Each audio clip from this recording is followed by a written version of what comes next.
Who is the most underrated actor of all time? It's Dolph Lundgren. Correct. Why? Well, because of his spiky hair and his ice-cold demeanor and his big muscles. Absolutely. I must break you.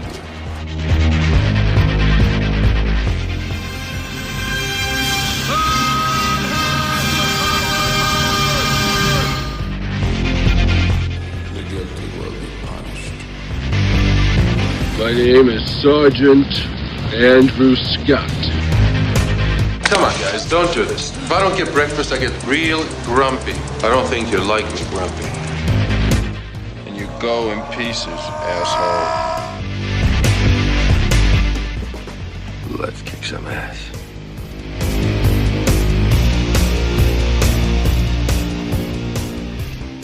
Hello and welcome back to I Must Break This Podcast, the fan podcast taking an in-depth look at the cinematic career of Dolph Lundgren. Today we're taking a look at the 2011 fantasy adventure In the Name of the King 2, Two Worlds. In this sequel to the 2007 fantasy epic, Dolph Lundgren teams up with notorious director Uwe Boll and stars as Granger, an ex-Special Forces soldier who is magically whisked away to a medieval kingdom where he must defeat an evil king and fulfill an ancient prophecy. The king requests your presence. Why have I been brought here? Our kingdom, our very existence is threatened by the Dark One. There is to be a fountain of blood in your days ahead. It is your destiny, chosen one. Chosen to do what? You shall change all our futures. You shall fight like the god of war himself. You have been brought here as the prophecy has decreed. The chosen one. Our journey has just begun. Perhaps you'd prefer a larger blade. You gotta be kidding me. Easy, boy.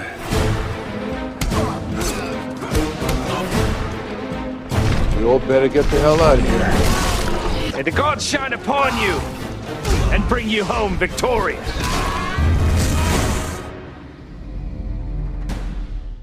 I'm your host, Sean, and joining me to chat this one today is a bit of an expert on the films of Uwe Boll, Matt Bradley-Tschirgi, author of the book The Films of Uwe Boll, Volume 1, The Video Game Movies. He is also the host of the podcast Sequelcast2 and Friends. Matt, it is a pleasure. Thank you so much for coming on. Oh, sure. Happy to be here. Well, and before we get going, you have your toes in quite a few different hobbies that I wanted to ask you about. But the first one, I guess we'll go to is your podcast. Tell us a little bit about Sequelcast2 and Friends, because I've listened to quite a few episodes. You guys tackle a variety of different genres. I guess it's fair to say that it's a pop culture podcast, but I mean, you guys cover everything from movies to video games to comic books to everything in between, right? Right, yeah. It started originally under the name Sequelcast in 2009, so I've been doing it I'm about like 12 years now, I guess. And we started with just the movies, and I think we just had to expand the scope to kind of do what we wanted to under the Sequelcast special sort of banner and so forth. We have Mark with the C doing our theme songs. He's been working with us for a while. That's been a lot of fun. And we've never covered Uwe Boll on the show, oddly enough, which is kind of weird. I always meant to, but then things got in the way. But we did I guess I should take that back. We did a live panel at the Portland Retro Gaming Expo, I think in 2018, 2017, something like that, where we talked about Uwe Boll movies. That was by far our most popular one. We had about like 50 or 60 people in the audience, and they were pretty excited to win the bizarre merchandise we got sent to give away as prizes. Well, and I mean, okay, so that's an excellent segue there, because you wrote the book, Films of Uwe Boll, Volume 1, so I'm assuming obviously you have a Volume 2 and a Volume 3 in the works, but tell us a bit about your book, because I will just say right now, when I started this podcast, I always try and find guests of other podcasts or friends or whoever it may be who I think would be like the perfect fit for the film in which we are talking about. And when you and I got in contact and I picked up your book, it was almost kind of like a given. I mean, it's kind of amazing how the forces kind of align for something like this. But it was like, oh man, I have found the perfect guest for this silly little goofy movie. So tell us a little bit about your book, particularly. I mean, look, we have a lot. I imagine we're going to be saying a lot about Uwe Boll, okay? But he's a guy who I've discovered people either fans, I guess I should say, either really, really like or just despise, like vehemently, just completely despise. And so I guess my first question for you is, what spurred you to write an entire book on his films, particularly his video game-based movies? Right. I mean, the first Uwe Boll movie, I think I talked about this in the introduction in the book. It's been a while since I've read it, but was House of the Dead. I wanted to see it in the theater. It came out the same weekend, I believe, that the American remake of The Ring came out. I was in college at the time, and all my friends went to see The Ring. I would have rather seen House of the Dead, but I had to wait till it came out on videotape, or I guess DVD is the format that was out then. And it just really struck me. He did a lot of movies based on video games, and I did a video game major in college, video game design, I guess. And so it sort of combined some of my interest. And I had the idea for doing a book way back like in 2005, but he hadn't really done that many. I didn't really have a focus. And then eventually down the line, after talking back and forth when Uwe Boll was on Twitter and so forth, that just sort of, I was looking on Amazon and noticed there was no English language book about Uwe Boll, which I found very surprising. And I just thought, well, here we go. So I spent a few $100s on Amazon getting like used copies of the movies. I got a Region 2 UK like DVD player to play some of the German imports of things for volumes 2 and 3, which are still being written, albeit a bit slowly.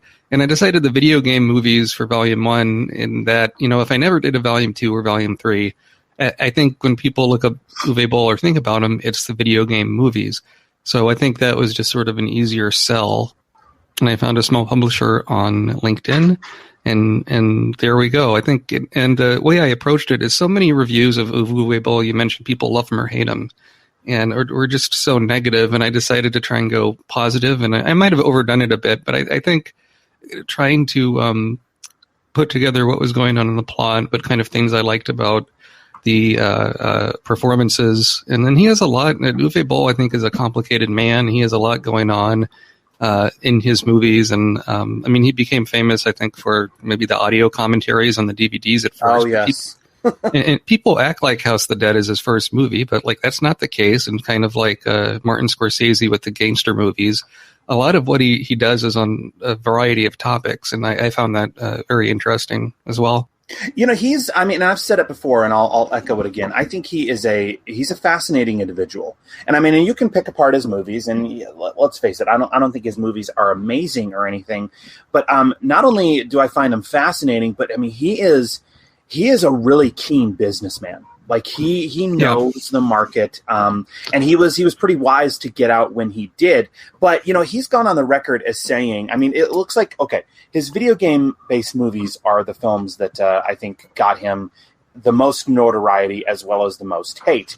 But he's gone on the record saying that he purely did those video game based movies as a means of not only getting his name out there, but acquiring financing to do his passion projects, which were those projects that really don't get talked about or even mentioned for that matter. But those are those projects where, he is making, political and social statements. And I think many can agree that, though those films, like, for example, Attack on Darfur and Stoic and Assault on Wall Street, if you look at those films are so much better made movies than the video game movies. And I would say, while the video game movies are in fact terrible, they were still the sellers, and he was able to generate the interest and the funds based off of the very name alone. And so, case in point, the film that we're talking about today, In the Name of the King 2, when I spoke with him, he flat out admitted, I mean, if you look at the film, I don't think he is entirely invested in this particular film as he is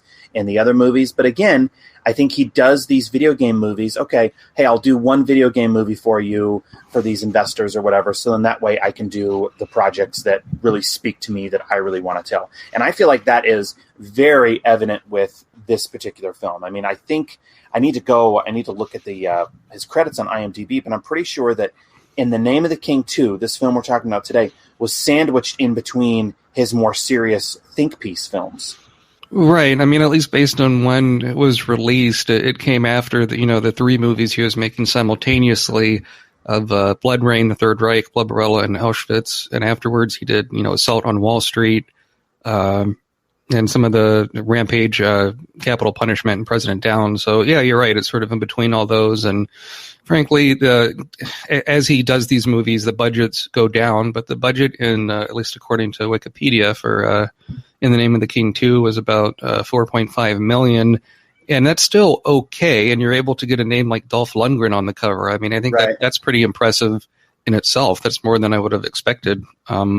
In fact, you could argue that's a more recognizable name than what he had in things like Blood Rain or House of the Dead and so forth. Well, that was going to be my next point, which is really fascinating. Again, talk about a really keen businessman here, okay? Because, okay, you look at his movies, and yeah, he's gone down. I think a lot of the fans refer to him as like one of the worst directors ever, which I don't think is fair. No, it's just easy to say that. Yeah, it's easy to say that. But, I mean, you look at the films, and he has gotten some amazing names attached. I mean, Dolph Lundgren, obviously, but if you look at Blood Rain, he had Ben Kingsley, Alone in the Dark. He had Christian Slater. He's had Ray Liotta, Burt Reynolds, for crying out loud. He's had Burt Reynolds. Yep. And so you look at that and you're like, man, well, if he is such a bad director, then how is he getting such talented and names attached to his projects? And this is something else that I think is pretty fascinating. This is something else that he's gone on the record as saying. I think he said this in one of the documentaries that was made about him. But his method of attracting name stars and actors, what he does is he'll go to various agencies and he'll see who is available last minute for 2 to 3 weeks. Okay, so he waits until the last minute and he just goes to these agencies and says, okay, who do you have available?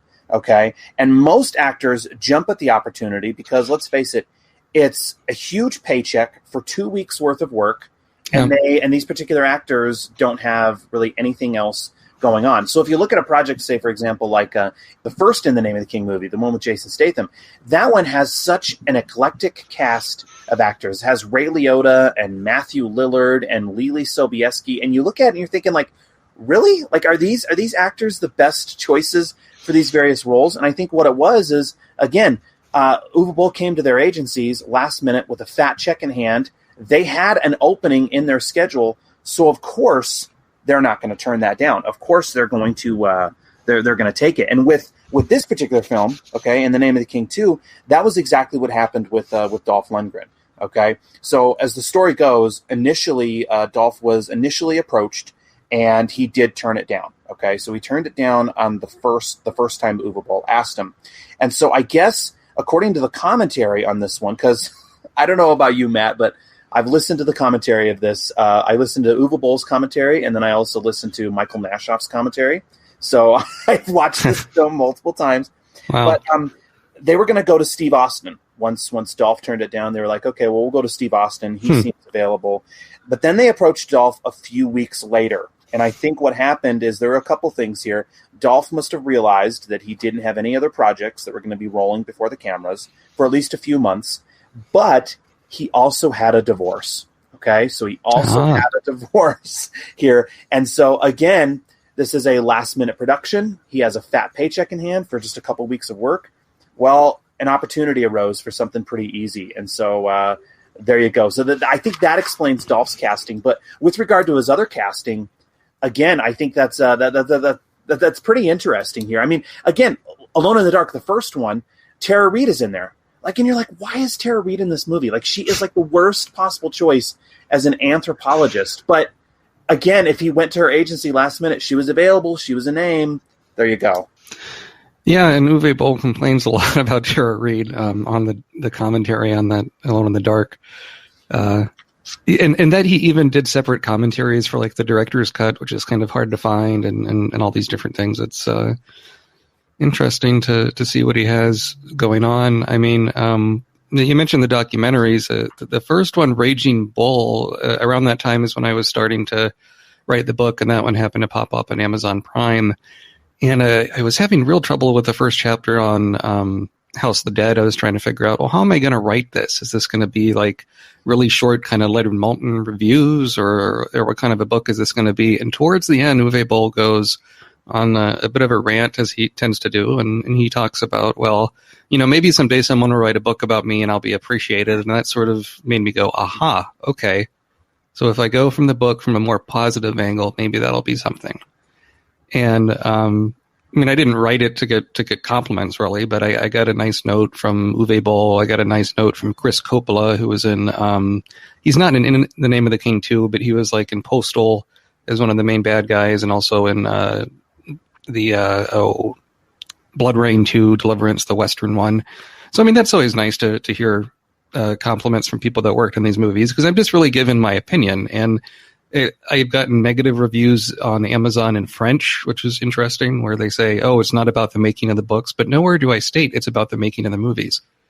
But so I think people kind of like they come to his movies with wanting to hate it or whatever. And I sort of knew it wouldn't be a book that would be well liked, but I'm glad you enjoyed it, and I'm glad some other people. I've got some nice notes here and there from people, and it's always good to hear this thing I worked on for like over a year was well received by some people. Well, I remember first hearing about this film, that this film was in development in 2010. I don't know when you heard about it or when it first came on your radar, but I first heard about its development in 2010. Basically, Uwe Boll was on a podcast, and again, I've found the guy to be a fascinating enigma ever since he first came on the scene and was on everyone's radar, thanks to House of the Dead in 2003. So I had been following the guy, and I remember he's on a podcast, and he was asked what his next project was. And he mentioned this one, as well as the fact that Dolph Lundgren was going to be the lead. And at the time, I remember, and it's hard to believe that this was well over 10 years ago, but I was in a bit of a disbelief at the time. Not just at the fact that they were doing a sequel to In the Name of the King, which I had seen, but I got to be honest, I don't even think I finished it all the way through. It was a bit of a long one. So I was in disbelief at the fact that a sequel was even greenlit, because I think it was like a huge box office loss in terms of US, you know what I mean, in terms of the US box office. Sure. But I was also kind of surprised that Dolph was choosing this as his follow-up film, thanks to the Expendables. Now, Dolph had a bit of steam and mainstream heat once again, thanks to the Expendables. Okay, he was back on the big screen. He was, he was in kind of everyone's, he was in the public consciousness, I guess you can say, once again. So I was thinking, okay, I wasn't really expecting him to be getting tons of, theatrical work again. But I remember at the time thinking like, okay, well, he's going to be getting some more promising projects. And so for the next follow-up film for him to do, for it to be an Uwe Boll film, I remember thinking like, oh boy, is this the best thing? But when you hear what he was going through, okay, I think a lot of times with a lot of these actors, we have to realize that, look, they're working Joes. And in the end, I think their jobs maybe are a little more exciting and flashier than yours and mine. But in the end, they're Joes taking paychecks like you and I do. And here, Dolph is going through a divorce at the moment, like I said. He needed some cash to pay for those lawyers, because divorces aren't cheap. This was a relatively quick and painless shoot, so I think Dolph figured, hey, why not? And as a fan of Dolph, I remember thinking, okay, would I have liked his follow-up to the Expendables to be something else? Of course I would. However, when you hear what he was going through in his personal life, I also get it. You know what I mean? Sure, and I'm looking here, him with the sword. I think, the first time I saw Dolph Lundgren in something would have been Masters of the Universe. Yeah. The He-Man movie. And that he hadn't really done this kind of genre in a while. And that In the Name of the King 2 and the third one, for that matter, which Dolph is not in, it kind of make it a fish out of water story. I think make it the connection to the first movie, let's say, is very, very tenuous. Well, and is it fair to say you're a gamer? right? Yes, yeah. Are you a gamer? Okay. Mm-hmm. I am not. I mean, I had an Xbox at one time, but sadly I had to get rid of it and everything like that. So, I mean, I haven't played a game in a long time. I'm going to be looking at you and referring to you as a bit of an expert here, okay? So, Matt, the first In the Name of the King movie was in fact based on a video game called Dungeon Siege. Is that right? Yep. Okay. And how closely related are the two properties? I mean, would you say that the first film is a just adaptation of the game?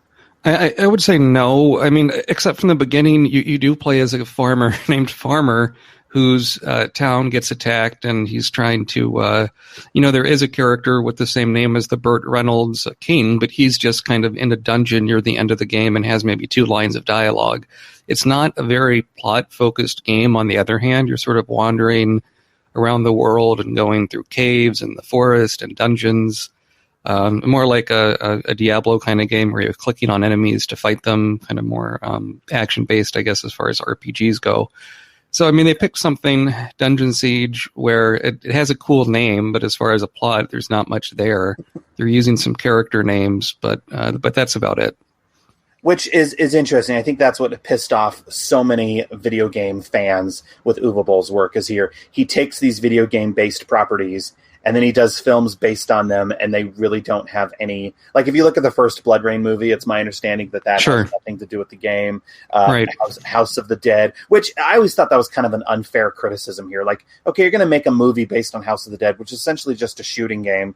What story is there, really? You know what I mean? Exactly, and I think people, when you play these games, especially the older ones, you have to use your imagination a lot as far as what's happening, and you're putting all this time into it. And if you were really to make a game into something, it would probably be a mini-series maybe, but that's only for more plot-focused things like Metal Gear or, I don't know, Uncharted or Tomb Raider or some of those. I think that might be a bit closer, but if you look at a lot of games, the plot is kind of ripping off of other things. The voice acting is appalling. It's not a reason why people play a lot of these things.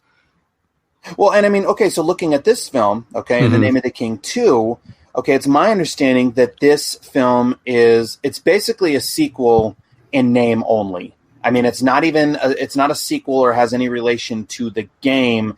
It's more a sequel to the first In the Name of the King movie.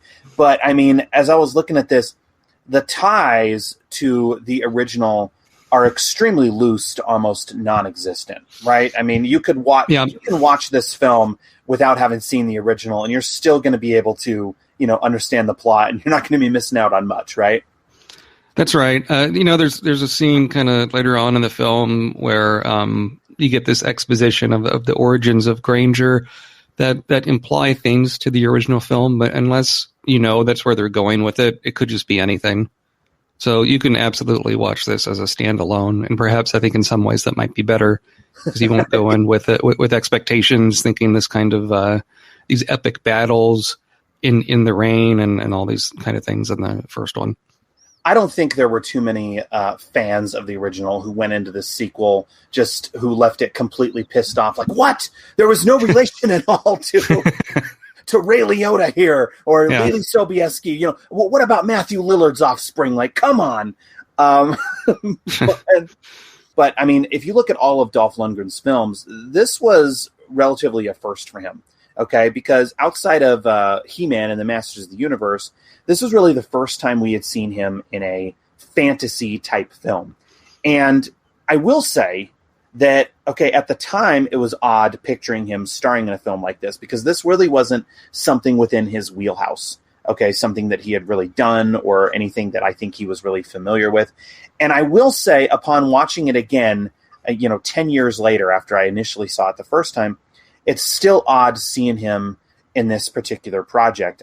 Previous episodes, I mean, I directed you to these. I had the pleasure of speaking with Uwe Boll, as well as the writer of this film, Michael Nashoff. Got to speak with him for a previous episode. So it's interesting because, okay, watching the film first and then getting to speak with the two individuals who essentially came up with the idea and got it off the ground made my most recent viewing experience, I will say, an interesting one. And I don't know how it was for you on your most recent viewing experience, but I guess, did you enjoy it more the second go round, or were you pretty much had the same reaction the first time? I think I enjoyed it more the second go around. Part of it is you're not going, what the hell is happening in here with the story and everything, because it jumps around a little bit with the stuff in the present, the stuff in the past, and kind of the tone. But that's, Uwe Boll's movies aren't really as concerned with plot as some of the others, other directors. But with this, I mean, what I noticed is there is a lot of humor in the script that maybe I didn't pick up the first time around. And to have Dolph Lundgren have, sort of punchlines or making these kind of fish out of water jokes, it doesn't work all the time. And yet, on the other hand, he does some really interesting work where it's just him alone in his office drinking that scotch, doing the monologue about his fallen comrades in battle. I guess what jumped to me is I really would have loved to have seen kind of a scene, it would have been expensive, of course, but when he was in the Special Forces. Right. A bit more of his background and what he lost, because he just seems like a man in a way that is sort of given up, and now he's thrown into this different world and having to, not smart off to the king as much, or else he'll be executed. Well, that's something actually that Michael Nashoff echoed to me as well. I mean, that's something that he's mentioned to me, and that's something also that he said in the commentary. And can we just say real quick regarding the commentaries on these particular films, what is fascinating is both in Uwe Boll's commentary and in Michael Nashoff's commentary, they both take phone calls. I don't know if you picked up on that or not. Yes. Yeah. I mean, Uwe Boll's commentaries, I mean, that right there could be a whole discussion and podcast entirely in itself. What's interesting about Uwe Boll is his commentaries are always such a trip. I remember listening to his commentary on Far Cry, on the Far Cry disc. And I don't know if you've listened to it or not, but he's eating a cheeseburger as he's doing the commentary. Like, you can hear him. He got takeout. Him and the one of the producers got takeout, and so you hear him kind of opening up the styrofoam and cutting his burger and everything. It's like, he complains about the onions on the burger. I remember that. And in another one of his commentaries, he just leaves to get a piece of cake. Yeah. And one of them, it might be for In the Name of the King, Two Worlds. He answers a phone call in German and proceeds to have a phone call in German. And you're like, what? Yeah. In fact, in Michael Nashoff's commentary, he does the same. He says, well, I'm going to answer my phone as well because Uwe Boll did it in his. So I'm going to answer my phone. It's pretty good. But, something that he mentions in his commentary, which he reiterated to me in our conversation, was how very rarely the script that gets written is the one that is ultimately filmed and shot. And so, according to his commentary, the script was initially written where Granger was working as like a security guard in an art museum. However, quite a few aspects had to be changed due to the budget and the shooting locations and availability, as well as the inclusion of Dolph. Once, and other writers that I've spoken to and directors have said the same thing. Once Dolph is added to a project, well, it becomes very clear that it's a Dolph Lundgren movie. So they have to kind of adjust things to, suit what Dolph can and cannot do. And so once Dolph is included, first of all, the art museum aspect of the film was completely excised due to the fact that they couldn't find a museum to film these necessary scenes.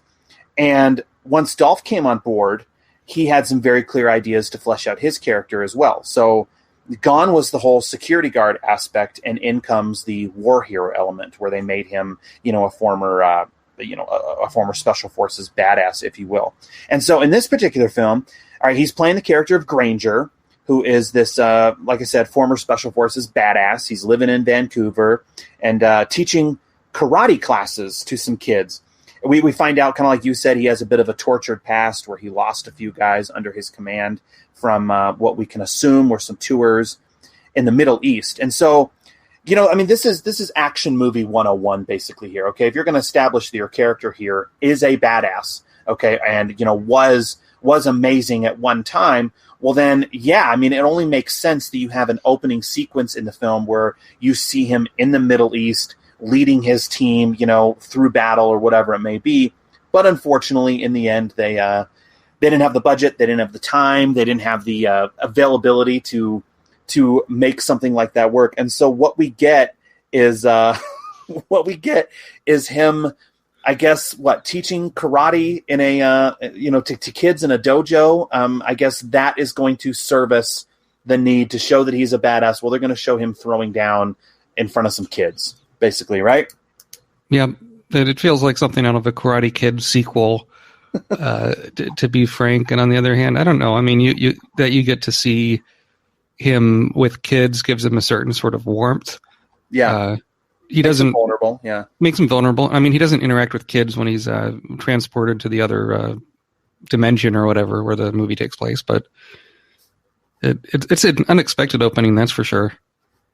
It's just, I mean, it's just kind of funny. Okay, you have Dolph come on board, and he says, "Well, look, I need to be tough. I need to show that, if the audience is going to believe me, if they're going to follow me on this journey and believe me kicking ass as I do in these films, well, then you need to give me something within the first 5 minutes that show me as being a formidable force, if you will." Okay. And they said basically, well, Dolph, we can't do a war scene, but we do have access to a dojo as well as some kids. Can you just do that? And Dolph said, all right, forget it. I'll make it work. You know what I mean? Yeah.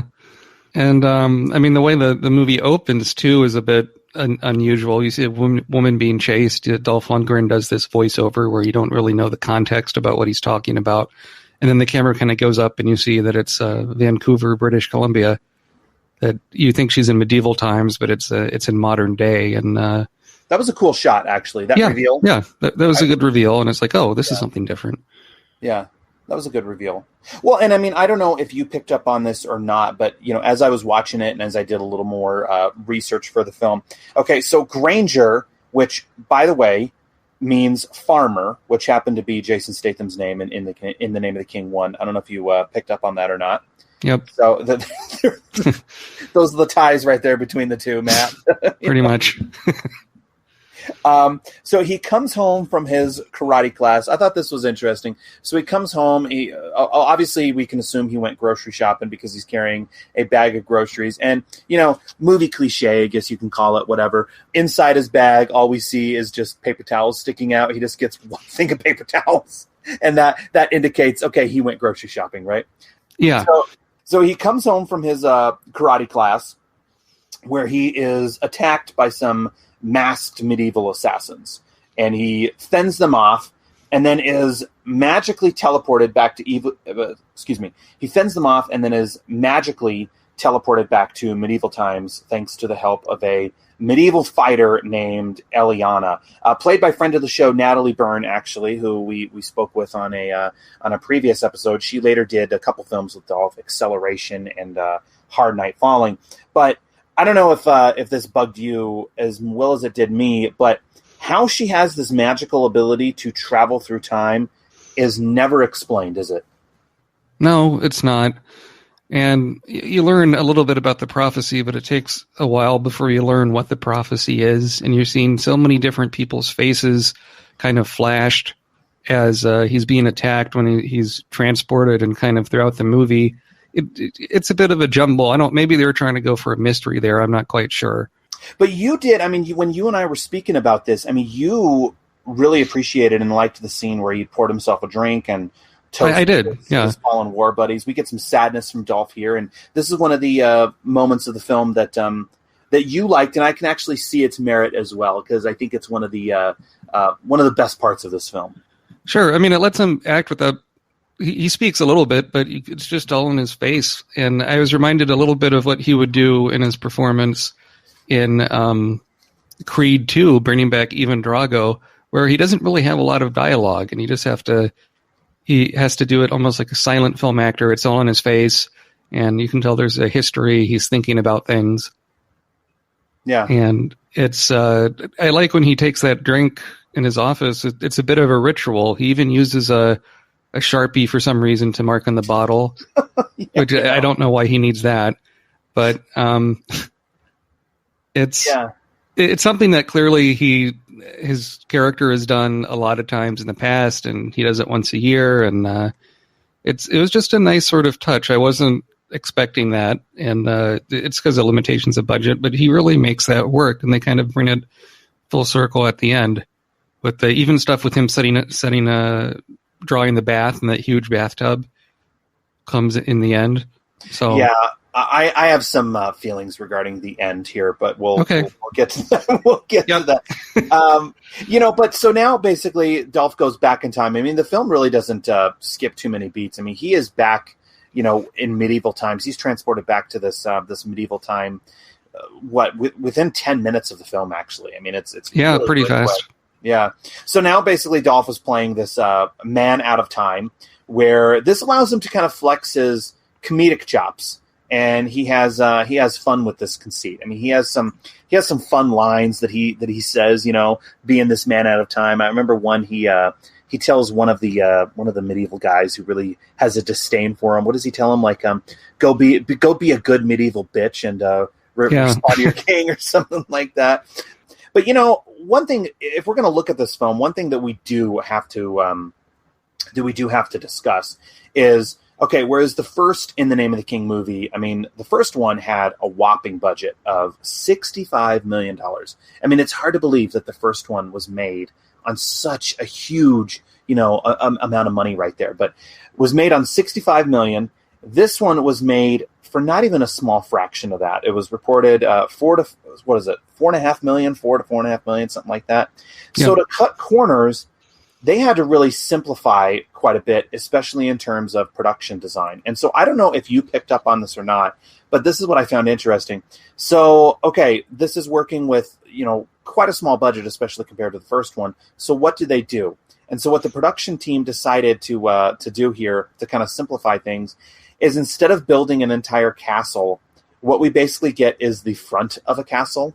I mean, it's almost kind of like a stage play, if in a way, okay, where they just build the front of the set. So they build the front of the castle, and then the rest of the movie is everyone running through the forest, okay? So they're using pretty much the land itself, nature, if you will, as being its set, which, okay, if you're going to have a low budget, I think that makes sense. And especially considering the forest where this is filmed. I mean, I'd say about 70% of the action in this film takes place in Golden Ears National Park in British Columbia.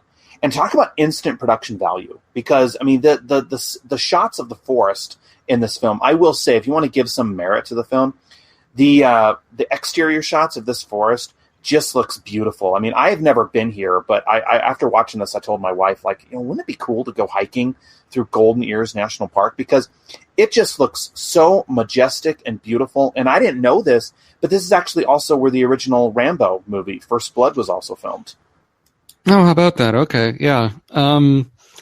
No, I mean, you get a lot of good shots of the woods, like you said, and that's interesting about the castle, but it does feel like a Renaissance fair a little bit. There you go. That's the term I was looking for. Yeah, it feels like a Renaissance fair. I mean, everybody who is, and we're going to be getting to the king, the guy who plays Raven. I mean, he feels like he just stepped right out of a Renaissance fair. But yeah, you're right. It does feel like something like that you would, pay $20 to walk around, and you get the front of the castle, and everybody is saying Syrah and whatnot, right? Like, all you're missing is a turkey leg. So. Right, you need the turkey legs. You need people trying to sell $500 suits of chainmail armor. All the kind of cheesy stuff that goes on, right? But it's... I've been to a Renaissance fair. Yes. Sorry, but I've been to a Renaissance fair once in my life, Matt, and it took that one time for me to say, yeah, you know what? I don't need to come to one of these ever again in my life. Like, I don't know if you've ever been to one, but I have. Yeah, I mainly grew up in Georgia, I guess, around Atlanta, and they have one there that's pretty big, and it's just exactly what you think it is. I'm sure it's fun to work at one, maybe if you're dressed up and have to be in character all day, but it's so strange. Like, why is that something that still happens? Like, I could see going to medieval times and you see like a jousting show or something and you get the turkey leg. That makes a little bit more sense to me. It's almost like a fake sporting event. But to walk around in the dust, it's really hot. A lot of people are just wearing like T-shirts and stuff. Like, that really takes you out of a medieval feel. Yeah. There's just not much there compared to, I don't know, like a zoo or a museum or something. Yeah. Anyway, sorry. Well, I mean, so Granger is once he's back in time, he's sent on a mission. Okay, and we find out that he's to fulfill this ancient prophecy and defeat the quote unquote Dark Ones who have ravaged the quote unquote kingdom. I like to put kingdom in quotes actually because it's a really sad looking kingdom. I mean, again, all we get is the front of the castle, and that's the kingdom, Matt. There you go. That's the land. And Granger leads a team into the forests where they engage in multiple sword battles. None of these sword battles in the film really distinguish themselves from one another. It's pretty much just one battle after another. And I don't know if you picked up on this or not, but Dolph really doesn't get to do much in these scenes because he had just come off of a hip surgery.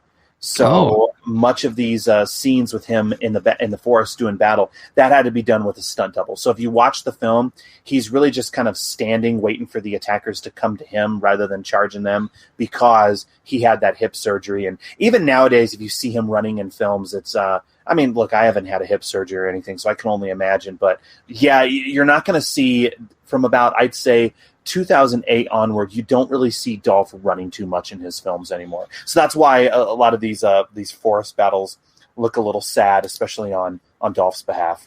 No, I think that makes sense. You can see he has some pain as he's moving around in the bed where the woman assassin tries to get him. And I mean, listen, people's bodies as they age get enough ravaged on them. I can't imagine doing action films or is good for the body, to say nothing of like the professional wrestlers and all those guys. Your knees constantly hitting the mat all the time. It's got to take its toll. And but Dolph gets through it. He's kept himself in shape. And I like what you said about the humor in this. We both touched on it a little bit. It gives him something to do with the dialogue. It gives him a bit of an attitude, because otherwise, if he didn't have the humor, what would you have to his character, really? Well, and I will say, I mean, okay, when you hear what was going on with this particular film, I mean, okay, the production is, is working with what they have, but the production is also pretty rushed at times, I feel. And it's also pretty evident that Michael Nashoff's script was altered in many scenes. So one scene that, I don't know how you felt about it or not, but one scene that I felt just came off as awkward is where Nastasia Maltz's character, Manhattan, we haven't really talked about her, but this is the character who Dolph's Granger character is going to be teaming up with on his adventure. But there's a scene where she basically offers herself to Granger, and yes. What does she say? She wants to sleep with him since they're going to be going into battle the next day, and she doesn't want to die unfulfilled. And so, okay, what we see... What's so funny here is, okay, she, crawls into bed with him or whatever, and then the camera cuts away. We can assume they sleep together, but then in the next scene, Dolph is still fully clothed. Like, it's kind of like... Yeah, she's on top of him fully clothed and kind of shakes the dress around. But you see almost an identical, awkward lovemaking scene, if that's what it's supposed to be, in Guillermo del Toro's Crimson Peak. Has a similar romance scene that just doesn't make a lot of sense. And I think, maybe Uwe wanted nudity and she wouldn't do it or something. I mean, because Natasha... He said that before, too. Like, didn't he want nudity from Tara Reid and she didn't want to do it, and that pissed him off? Correct. And with Natasha, Malta, she was the part of Blood Rain and Blood Rain 2 and 3. He wanted her to do nudity in Blood Rain 2. She wouldn't do it, but she does it in Blood Rain 3. And in Blood Rain 3, I mean, I think she does a better performance as Rain compared to the second one. The third one's the one in Nazi Germany. But anyhow, yeah, in this movie, I think she's okay. She does an accent that works. They don't quite... It's clear some stuff was maybe cut because her character kind of goes in and out, is gone for big sections of the movie. Well, and it's little things like this that I sometimes feel that Uwe Boll should take into consideration. I mean, it's very clear, and I think all the actors who've worked with him have echoed this as well. But I mean, he likes to shoot quick. I mean, he does like a lot of kind of guerrilla filmmaking, if you will, where he just likes to shoot fast, move on, get to the next scene. And so similar to Ed Wood, which, again, I don't really think is that fair of a comparison. Uwe Boll gets kind of picked as being the Ed Wood for the next generation, even though I think that Uwe Boll is much better than Ed Wood. But I get the vibe, and I don't know if you've picked up on this or not either, but I get the vibe a lot of times that with Uwe Boll, it's pretty much 1 to 2 takes and moving on. Like, you know what I mean? Like, he just wants to get it in the can. He wants to get it in the can. He's also said in interviews and commentaries that that's something that a lot of actors like with him, is that they get to do a lot of setups in one day. They like to keep things moving I mean, this is from a long time ago, but I recall reading somewhere when they were making Jurassic Park 3 in Hawaii, they might get 1/8 of a script page done in a day because of all the special effects. Months and months where the actor's there and you're just reacting to something that isn't there. Not much is happening. With Uwe Boll, he likes to shoot quickly. He likes to keep the story moving. He likes to have his characters moving all the time from one place to another. Even if this film, if it's the woods, like you said, the production value, it gives it some kind of scope. And it is sort of surprising. Or I wouldn't say surprising, but the way this deals with like a bad guy in it, with the character played by Lochlyn Munroe, the King, is something pretty unique that we were talking about before the show. Well, okay, that was going to be my next point. So amazing segue there again, Matt. All right, so Lochlyn Munroe as the evil king, whose name is Raven. Wow, where to even begin here?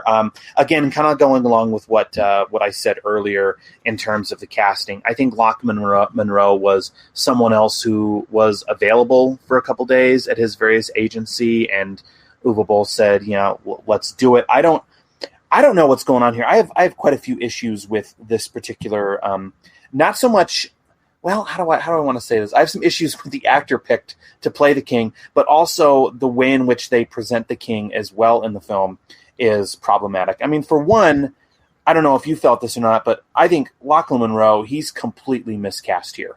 I mean, he is not, believable in any way. He looks absolutely terrible in the film with that stubble and that ill-fitting wig. The cape and the crown that he's wearing. I mean, he looks like he's literally stepped out of like a LARP convention here. The crown in particular, with the hair, it doesn't quite work. He's doing this accent that kind of goes on and off, and I'm sort of the opinion, if you can't do an accent, just don't do it. Don't do it, yeah. Because people aren't going to be thinking that closely. It's more noticeable if you do an accent for just one scene as opposed to, the whole time. And the way he introduces his character, he's like way too jovial. He's too nice. You got a feeling this guy is hiding something. But not only that, later in the film, he talks early on. He talks about the Raven is a bad guy or whatever. It turns out he's the Raven, and the camera makes it obvious who he is. I thought they'd kind of make that more of a mystery. Oh yeah. But on the other hand, it's no surprise with the way he's being all buddy with Granger as soon as he shows up. Well, once it's revealed that he's the main villain, it's not surprising in the least. I mean, as soon as he comes on screen, you know that that's the bad guy. You know that that's going to be the antagonist. Yep. Okay. This is, I know this is silly to kind of mention, but why the wig? Like, okay, if they want to give the character a wig, fine. But it's a terrible wig. It is so bad. And I don't know if you picked up on this or not, but right when they're introducing his character, there is a shot early on in the film, and I can't figure out if it was meant to be in the film, or if it was, if it was something that was shot and Lochlyn Munroe didn't know that he was being filmed here. But there is a scene of him putting on the wig. I didn't catch that. That's funny. Early on, and so it's right when they introduce his character, right when Dolph gets brought into the main open courtyard outside of the front of the castle or whatever, and right before they bring out the king, they see him kind of adjusting his wig, and then he throws the crown on his head, and so it just. Again, like I said earlier, it feels like something out of like a LARP convention or a Renaissance fair or something like that. What it reminded me of, to be perfectly honest, did you ever see the film Role Models with Paul Rudd and Sean William Scott? Oh, yeah. Remember the king in that movie? Yes. Played by the actor from The Hangover? I mean, that's literally what this feels like here. No, I mean, it does feel more like something out of Saturday Night Live or Mad TV or something. It gets it on a bad foot, and then when it turns out he's a bad guy, he can't really bring the goods there. They do have the whole thing of him having kind of like these, he wants to poison people, and he has these kind of potions, but it's just not set up very well. I think what's more interesting is you have Granger being told about the prophecy, and it turns out it's all sort of a trap to get him to do these bad things and make him look like the bad guy. I thought that was mildly interesting, but they speed things along so fast, like you don't really get much of a sense of what's happening. I would love to read the original script. I'm sure it's a lot more cohesive. And I think Michael Nashoff would echo that as well. Michael Nashoff actually also wrote the script. You mentioned it earlier, but he also did the script for Blood Rain 3, Third Reich. Yep. So he admitted that to me as well when we were talking that, look, what was shot was not what was originally intended. There were quite a few scenes in there that were not in his script, and he was kind of thinking like, look, narratively, this doesn't make a heck of a lot of sense here. Like, are you sure you want to do it? But again, it's Uwe Boll who likes to kind of, film on the edge of, at the edge of the seat of his pants or whatever. You know what I mean? So he's got to kind of make do with what they're doing here. But looking at the film, okay, so Granger, he enters the forest. Okay, once he figures out that he needs to, fulfill this prophecy or whatever, he enters the forest and he needs to find again the quote unquote catalyst.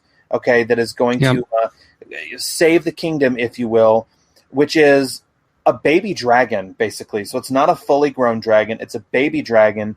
And what this catalyst, the whole goal of it is, by finding the dragon, he's pretty much going to set the dragon free.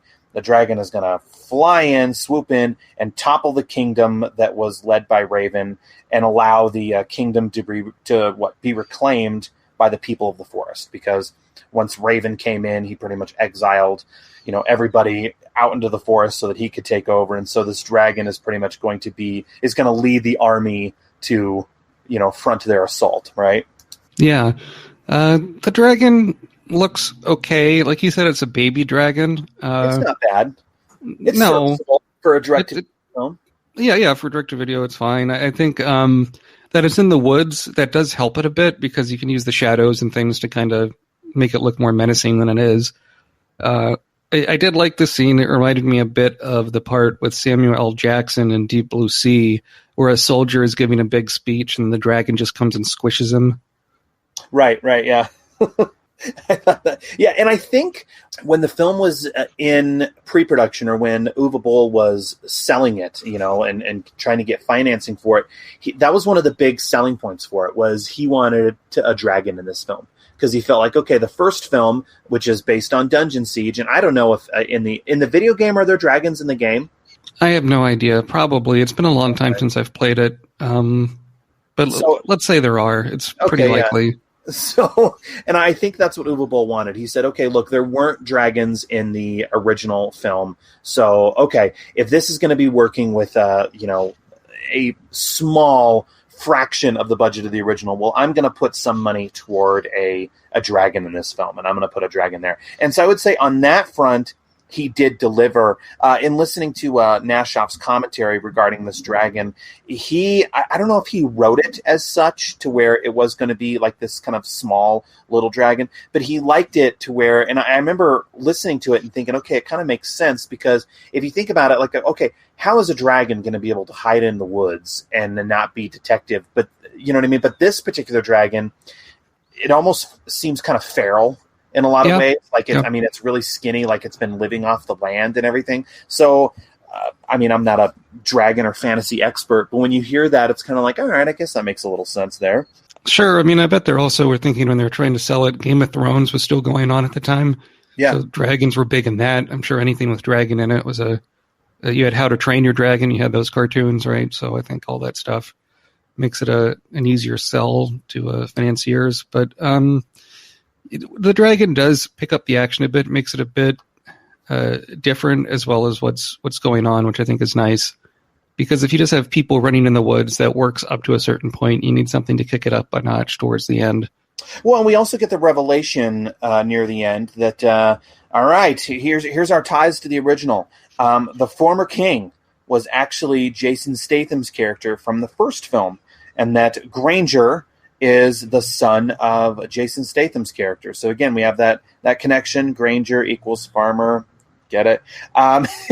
Even though Statham's character is never really mentioned by name, he's just known as the King. So we do get some ties and lineage to the first movie, which also, I mean, the entire time going through this, I was wondering, okay, why was Dolph picked here? Like, what is this prophecy he needs to fulfill? So I guess in the end, it does answer the question of why Dolph, of all people, was chosen to go back in time and go on this particular mission. Yeah, you're right.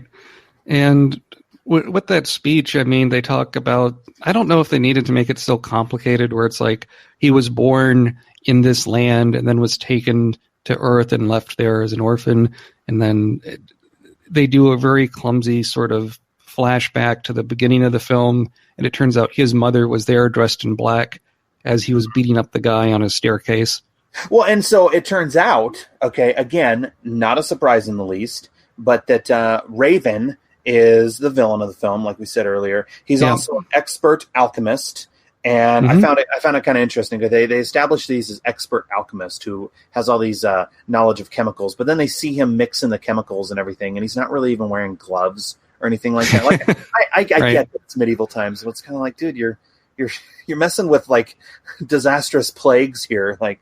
But in any case, we find out, okay, what he created this plague to wipe out the previous king, thus giving him the opportunity to be king. And so he is responsible for all the destruction that we see. Basically, that's the main conflict and crux of this. Yep.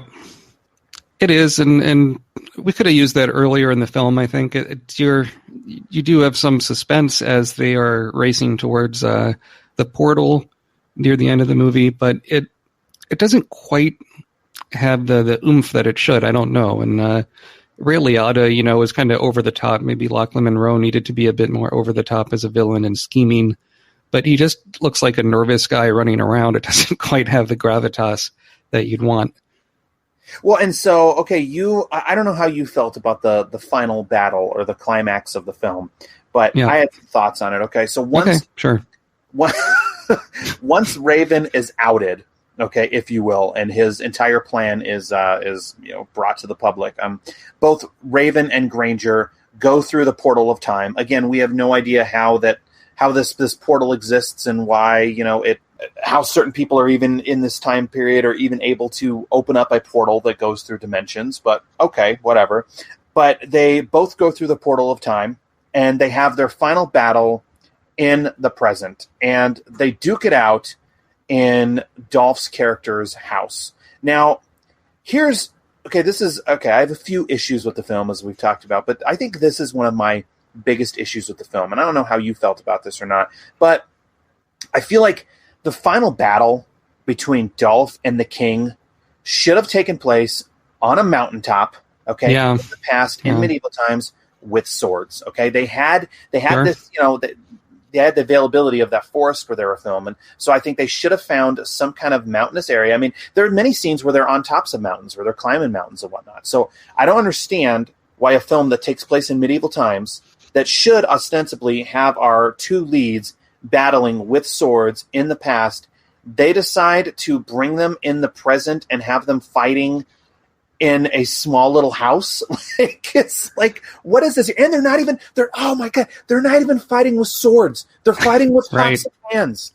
Like, that's the other issue too. It's almost kind of like, do they know that this is a joke? Like, are they playing a joke on us here if they're going to have Dolph using a pot and pan to, It's quite strange. I think, you mentioned them fighting on a mountain or something. That would have been good. Or even, I don't know. Like, even them fighting with swords, you bring it to the suburban kind of townhouse that he lives in, or urban, I guess I should say, because he's in the city, presumably.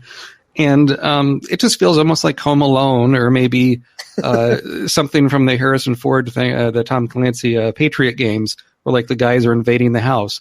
Like, all of a sudden, it loses the fantasy element, definitely, in that he drowns Raven in this like nice hot bath that he had been setting for himself at the beginning. It's a bit gruesome when we see Raven underwater. I always think those scenes in movies are kind of get to me a bit because I was almost drowned as a kid. But you see these things and it just is not the payoff that you want. You want something epic even if, like, I don't know, maybe somehow, what if they would have had guns in the fantasy setting and started shooting guns in the woods? Like, that could have been something else. But you're right. This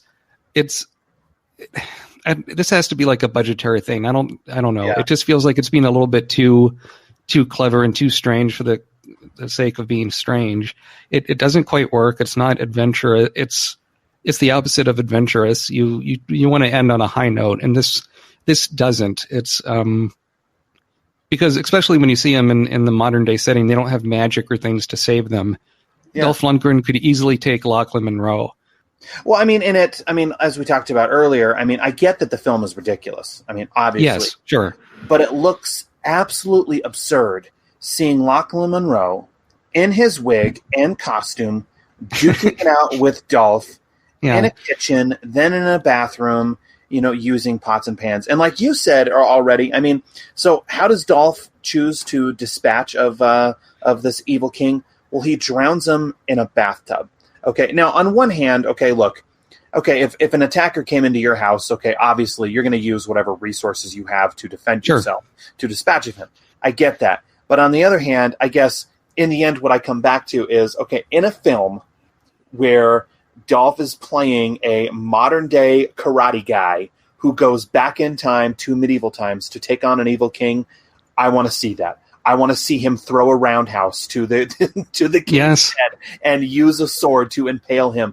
I don't think in the end, especially considering what they're working with, I don't think what I'm expecting is too much to ask for here, No, throw him out a window. Do something. Yeah. Jeez. Right. It's a bit mystifying. And then I'm thinking, at the end of the movie, if I'm remembering correctly, he goes back to look at the picture of his comrades, and it's like he still has a dead dude in his bathtub. Thank you. Like how's he going to take care of that?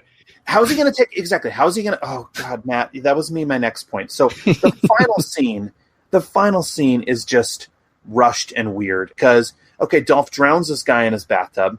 He casually walks away from the dead body that is just lying there. Like you said, how he's going to dispose of this body, let alone explain it, I have no idea.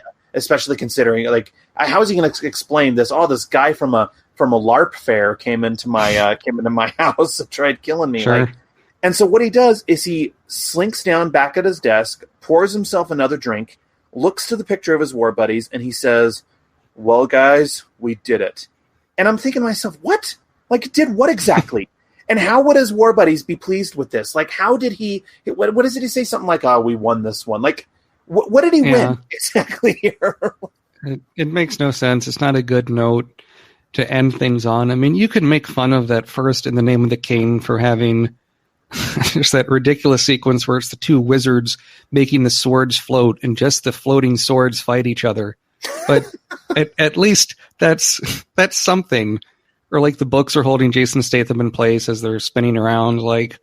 That's some kind of a spectacle. You want some build up at the end, even for Dolph Lundgren's sake. He-Man fighting Skeletor. That has some that feels like a sword fight or with the magic. I haven't seen that movie in a while, but it had some stakes going on.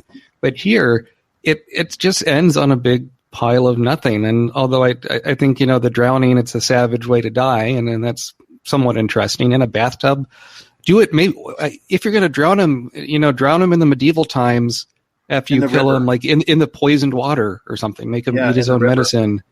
Kick him off the mountain, have him fall in the river or something, right?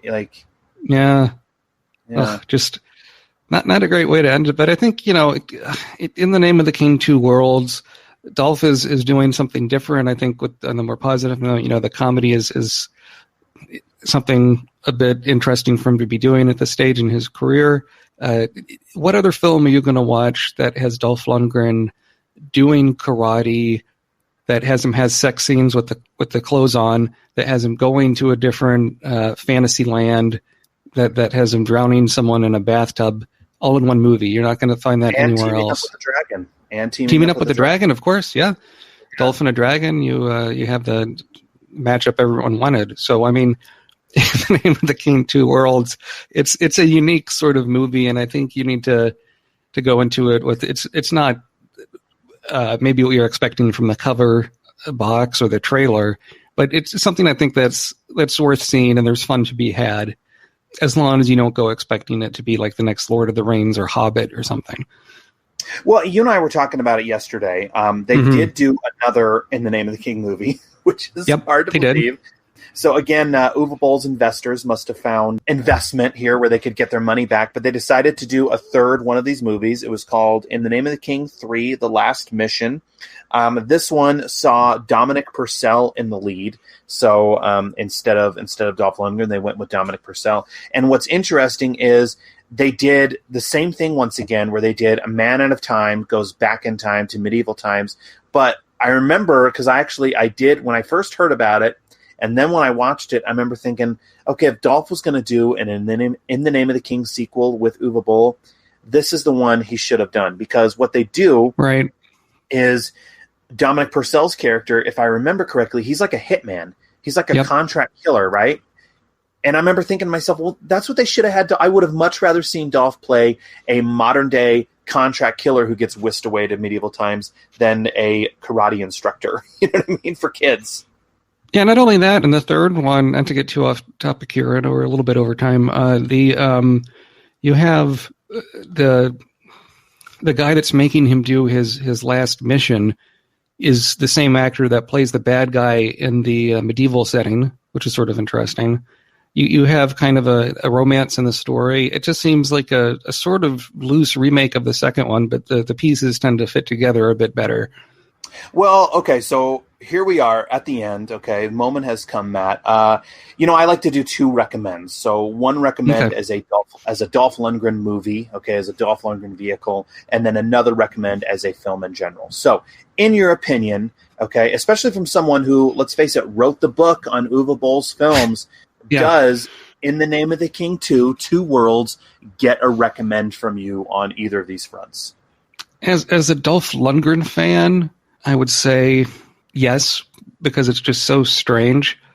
You're not going to see this combination of elements anywhere else, as we've discussed. The second one, I would say probably not. I mean, if you don't like Dolph Lundgren, I don't know if there's enough to take you through this movie. When I wrote my book, Uwe Boll, The Films of Uwe Boll, Volume 1, the video game movies, this was probably one of my least favorites in there. But on watching it again, it wasn't as bad as I remembered. It just felt like it was missing a little something. And I think Dolph is enough to take you through it if you're a Dolph fan, but otherwise I would not recommend it. Well, for me, thank you very much, actually. Yeah, because I'm right there with you in a lot of respects. I mean, this one I felt, this is a wild one to not only watch, but to review. I will say this.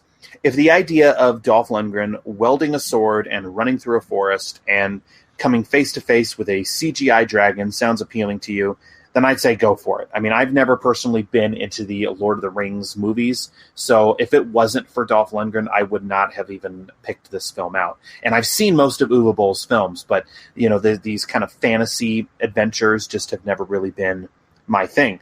But I will say, knowing that this film was clearly made on a budget, its limitations are glaring at times.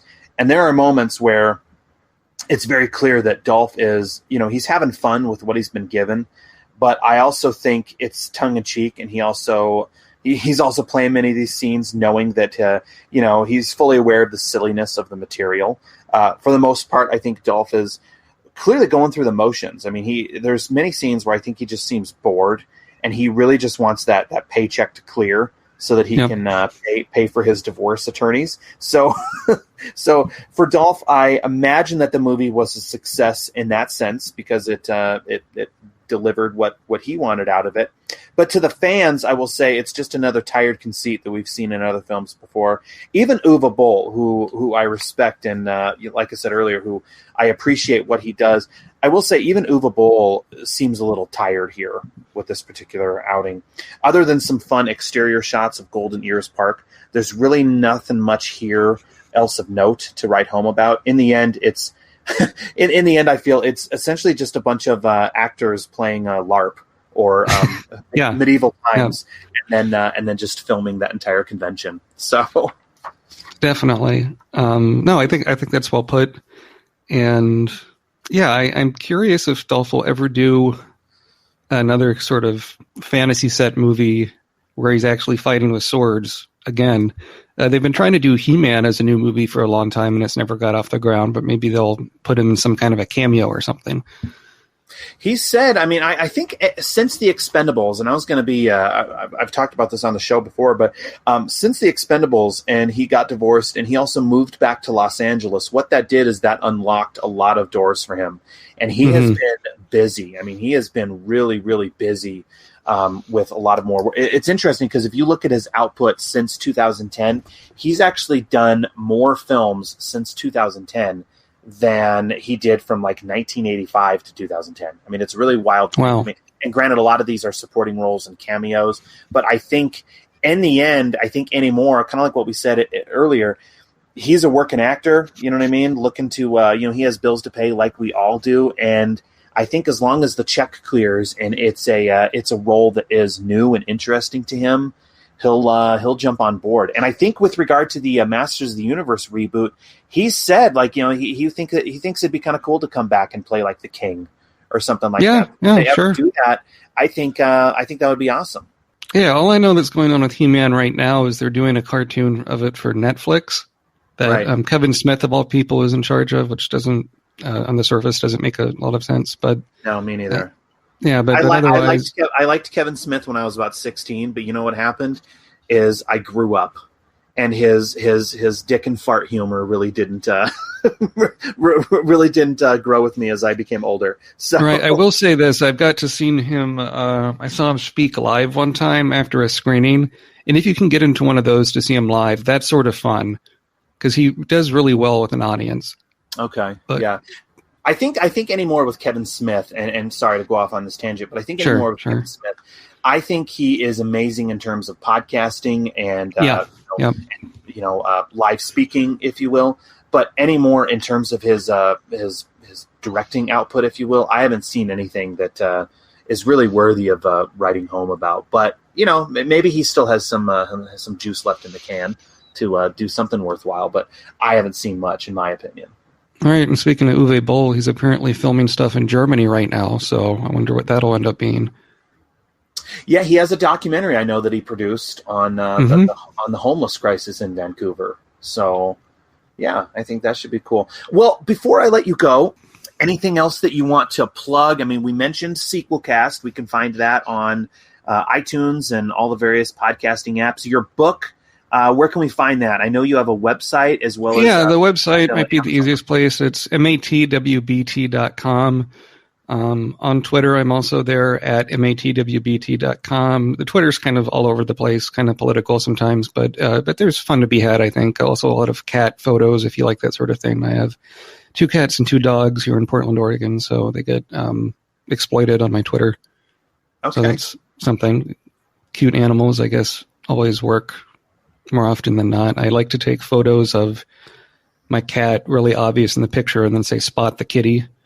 And it's not much of a challenge at all, but people seem to enjoy that. Otherwise, yeah, just go to sequelcast2.com is the main part for the podcast. It's on the Greenlit Podcast Network. We should have some fun stuff coming up. I'm trying to think when this comes out. We'll be looking like at We're wrapping up talking about the Psycho movies, and then soon we'll talk about the 3 Hobbit movies, which a lot of people have negative feelings about. So that'll be interesting to discuss. And so, and you're still at work on the Uwe Boll volumes 2 and 3 books, right? So we can. Yeah. I'll mention something quick about that. Yeah. So, Volume 2 will be the early drama films. Volume 3 will be the later drama films. I think it's just split by the number of movies. Volume 3 will have all the Rampage movies in there. What's interesting with the older stuff, subtitles were never created for those. Specifically, his first film that he co-directed, German Fried Movie, and he did, I think the first film he directed all by himself was Amoklauf, which is only available in Germany, and it might even be banned in some countries. And so to translate it, I had to use like AI-driven online translation to do kind of sloppy English translations. So that's taken, it's part of why it's taken a long time to kind of write about those. But yeah, it'll be interesting talking about movies that aren't video game related, but still Uwe Boll, and try and connect some of the thematic elements. So I'm hoping those will come out later in 2021, if not early in 2022. All right. Well, Matt, this has been an absolute pleasure. Thank you so much for coming on. It was a pleasure talking with you, especially about this silly little movie. And if you're game and if you're willing, I know that Dolph doesn't have any other video game-based movies, but if you're interested, I'd love to have you back on. So yeah, anytime. Let me know. That'd be fun. Thanks. All right, cool. All right. Well, to everyone out there who is listening, please feel free to rate and review the show on iTunes, Stitcher, or wherever else you go to subscribe. We always appreciate the reviews. And we'll see you all next time on I Must Break This Podcast.